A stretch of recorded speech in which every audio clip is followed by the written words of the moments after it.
Hello नमस्कार, cyclone forecast में आप सभी का स्वागत है। आज हम इस वीडियो में बात करेंगे बंगाल की खाड़ी में बन रहे साइक्लोन मोचा के बारे में, जो कि आज शाम तक साइक्लोनिक स्टॉर्म का रूप ले सकता है। और इस सिस्टम का आज आईएमडी ने पूर्ण तरीके से जो है वो इसका ट्रैक जारी कर दिया है। और साथ ही इस वीडियो में हम बात करेंगे आज से 3 दिन पहले जो हमने इस सिस्टम का जो ट्रैक जारी किया था उसमें और आईएमडी के ट्रैक में कितना डिफरेंस है। आप देखेंगे कि एकदम सिमिलरली ट्रैक आपको नजर आएगा, उस पर भी चर्चा करेंगे। लेकिन सबसे पहले अगर हम आईएमडी का जो ट्रैक आज जारी किया है उसके मुताबिक अगर इस सिस्टम की कैटेगरी की बात करें कि ये सिस्टम कितना ज़्यादा इंटेंसिफिकेशन हो सकता है और कहाँ पे इसका लैंडफॉल दिखाया गया है, तो आज आप देखेंगे कि ये शाम तक ये सिस्टम साइक्लोनिक स्टॉर्म का रूप ले लेगा और उसके बाद कल 11 तारीख की सुबह तक ये सिस्टम सीवियर साइक्लोन की कैटेगरी में आ जाएगा। और उसके बाद 12 तारीख को वेरी सीवियर साइक्लोन की कैटेगरी में रहेगा।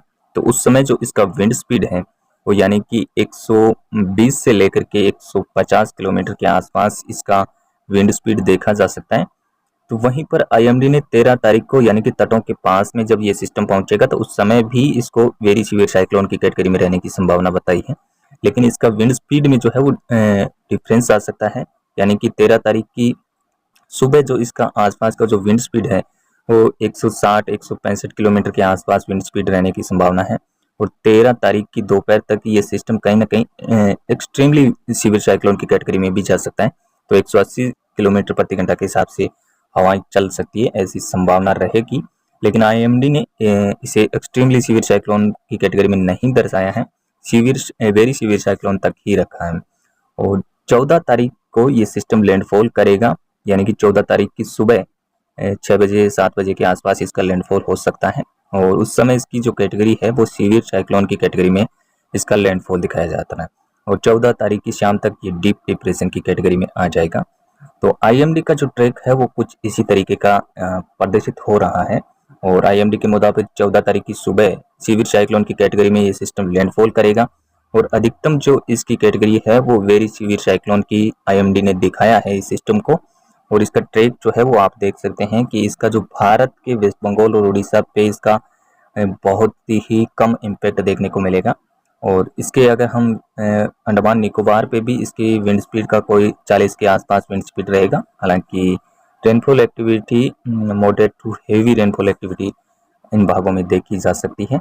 और इसका जो लैंडफॉल रीजन है वो म्यांमार के नॉर्थ भागों पे इसका जो यानी कि म्यांमार और बांग्लादेश के जो सीमावर्ती इलाका है यहाँ पे इसका लैंडफॉल हो सकता है। आईएमडी के मुताबिक ये म्यांमार के नॉर्थ कोस्ट पे इसका जो है वो लैंडफॉल होने वाला है। और यानी कि एकदम बिल्कुल जो बांग्लादेश की सीमावर्ती क्षेत्र है यहाँ पे इसका लैंडफॉल दिखाया गया है। और अगर हम बात करें कि आज से 3 दिन पहले जो हमने इस सिस्टम का जो ट्रैक जारी किया था वो किस प्रकार से आपको एक बार फिर से दिखाना चाहेंगे। देख सकते हैं इसमें कोई ज़्यादा बदलाव हुआ नहीं है। हालांकि अब आईएमडी जो है वो इसका यहाँ पे ट्रैक दिखा रहा है म्यांमार के नॉर्थ कोस्ट के यहाँ पर।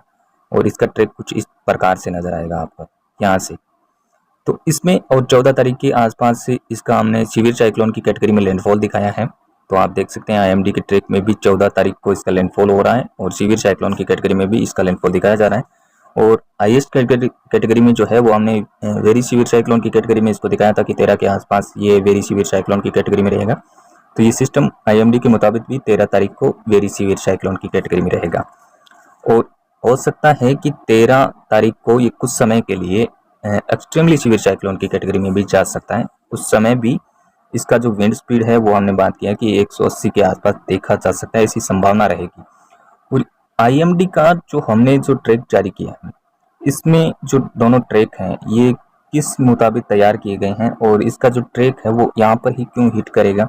और इसमें आईएमडी का जो ट्रैक अभी जारी किया उसमें थोड़ा सा नॉर्थ की तरफ सिस्टम हो सकता है। जो आप अभी हमने जो ट्रैक जारी किया था यहाँ पर भी इसका यानी कि जो सीमावर्ती क्षेत्र है म्यांमार और ये कोस्टल जो रीजन है यहाँ पर सीमावर्ती इलाकों के पास में इस सिस्टम का लैंडफॉल होने के चांसेस रहेंगे, वो भी आप अभी स्क्रीन पे देख सकते हैं।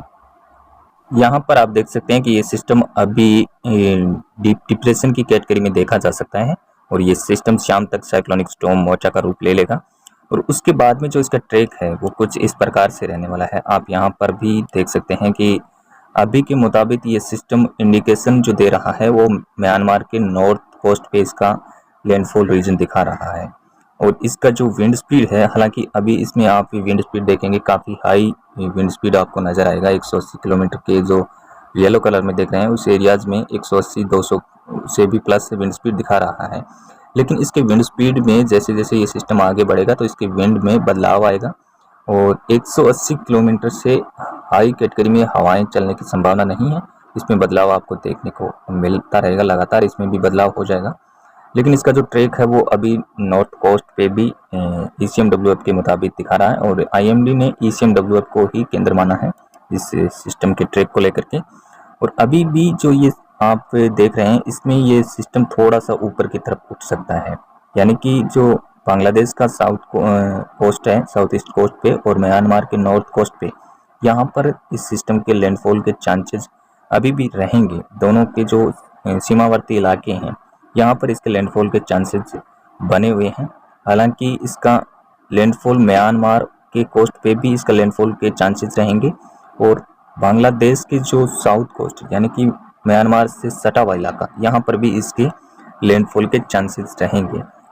तो इसका ट्रैक कुछ इस प्रकार से अगले कुछ दिनों के दौरान रहने वाला है और सबसे ज़्यादा जो सतर्कता बरतने की ज़रूरत है वो म्यांमार के नॉर्थ कोस्ट में रहने वाले लोगों के लिए और वहीं पर बांग्लादेश के साउथ कोस्ट पे, साउथ ईस्ट कोस्ट पे चिटगोंगा के आसपास से लेकर के म्यांमार के स्वेटा के तक इस सिस्टम को लेकर के अलर्ट जारी है। यहाँ पर काफ़ी ज़्यादा विंड स्पीड देखा जा सकता है। हालांकि लैंडफॉल के कुछ ही घंटों बाद ये सिस्टम डीप डिप्रेशन या फिर साइक्लोन की कैटेगरी में ये सिस्टम आ जाएगा और उसके बाद इसका भारत के ईस्ट इंडिया पे इसका इम्पैक्ट दिखेगा, जिसमें त्रिपुरा, मिजोरम, मणिपुर, नागालैंड इन भागों पर भी विंड स्पीड हाई देखा जा सकता है और यहाँ पर 60 किलोमीटर के आसपास हवाएं चलने की संभावना रहेगी और एक्सट्रीमली हैवी रेनफॉल एक्टिविटी पूर्वी भारत के भागों के साथ साथ बांग्लादेश और नॉर्थ म्यांमार के भागों में ये एक्टिविटी होने की संभावना है।